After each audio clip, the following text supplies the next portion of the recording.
Ethan never thought of himself as broke. He was 36, earning $92,000 a year, working a steady job in tech. He lived in a bright one-bedroom apartment with a view of the city skyline. He drove a newer SUV with heated seats and a monthly car payment that quietly followed him everywhere. He ordered takeout more often than he cooked. He occasionally transferred money into a retirement account. He wasn't rich, but he definitely didn't feel poor. He considered himself middle class, responsible, comfortable, and doing things the right way. One Sunday night, while scrolling through his phone, he thought about how long he'd been working. 12 years in the workforce. Promotions, raises, a few bonuses. So why did he feel like he wasn't moving forward? Out of curiosity, he opened a spreadsheet and decided to figure out his real standing. He listed his assets, his car, savings, and investments. Then he added his debts, the car loan, credit cards, and student loans that still lingered from years ago.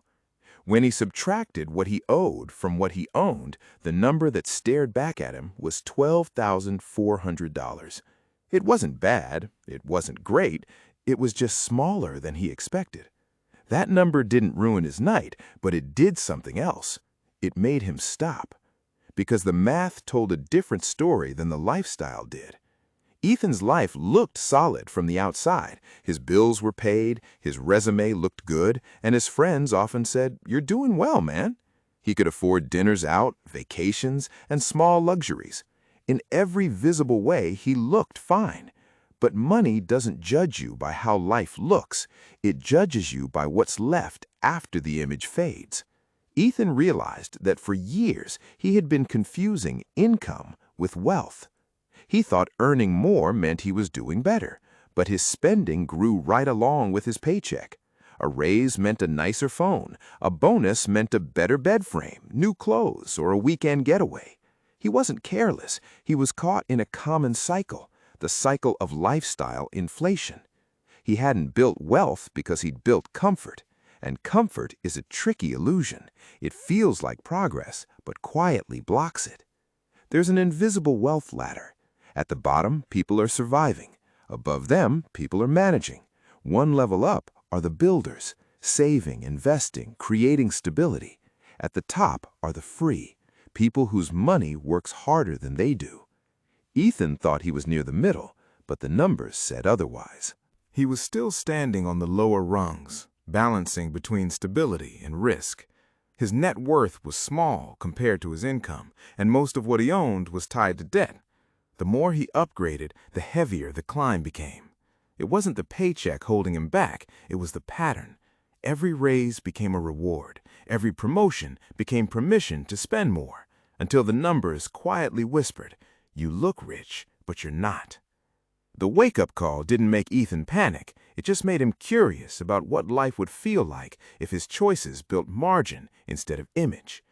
He didn't sell everything or cut out every joy. He simply decided to stop racing for appearances and start tracking for growth. He began with small habits. He rounded up every debt payment. He redirected bonuses toward loans instead of new gadgets. He built an emergency fund to stop feeling vulnerable. He started investing more consistently, even when it meant saying no to something comfortable. He treated his balance sheet like a scoreboard. Every month, the numbers started moving, not dramatically, but steadily. The first $5,000 disappeared from his debts, then another $5,000. Each month, he bought back a little piece. 5 years later, his life didn't look dramatically different, but it felt completely different.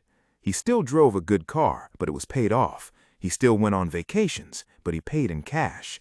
His accounts grew faster than his expenses. That $12,000 net worth had multiplied quietly in the background. Not flashy wealth, just quiet control. For the first time, he didn't need every paycheck to feel safe. The middle class isn't defined by what you earn, it's defined by what you keep. A paycheck can make you feel powerful until it stops. A lifestyle can look steady until one emergency breaks it. A raise can feel like progress until your spending grows faster than your savings. Most people don't live beyond their means, they live right up to them. They orbit comfort, never far from stress. That's the trap. comfortable enough to stop growing, but not secure enough to stop worrying. Real wealth isn't about luxury or comparison, it's about flexibility, the ability to absorb change without panic. Ethan stopped chasing the illusion of looking successful and started chasing the power of being unshakable. The math never lied, it simply told the truth, and the truth gave him something his lifestyle never could: direction. The spreadsheet became his compass. Every loan payoff, every dollar invested became a mile toward freedom. He started thinking in time, not possessions. How much time do I want to control? How many choices do I want my money to buy? Because real wealth buys control over time, not just things. Over time, his definition of success changed. He no longer measured it by cars or apartments. He measured it by how much peace of mind he could afford. Wealth isn't a status, it's a direction. It's movement towards security, not spectacle. It's not about looking rich, it's about becoming free. The question isn't, do I earn enough? It's, if everything stopped tomorrow, how long could I stand? Real financial independence begins long before you feel rich. It begins when you stop ignoring the numbers, when you stop being afraid to face the truth, when you replace denial with data. The truth can sting, but it's the only way to build progress. The comfortable trap doesn't look dangerous. It's coffee on a Monday morning. It's new shoes after a raise. It's a car that smells like success. It's the quiet confidence that says, I'm doing fine. Until you realize that comfort is financed one paycheck at a time. Ethan wasn't unlucky or reckless. He was normal.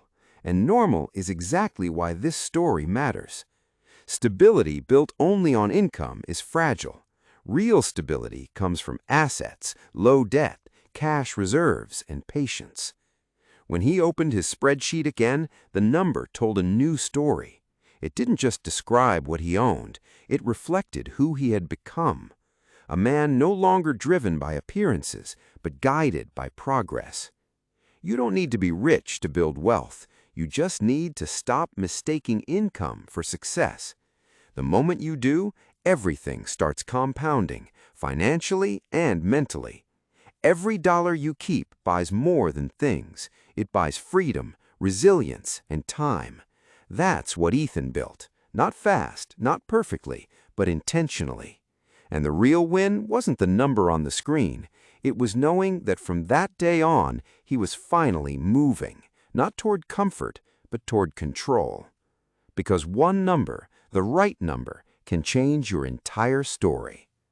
This is Net Plus, where money stops being a mystery and becomes a language you finally understand. Hit subscribe for more deep dive lessons that actually stick.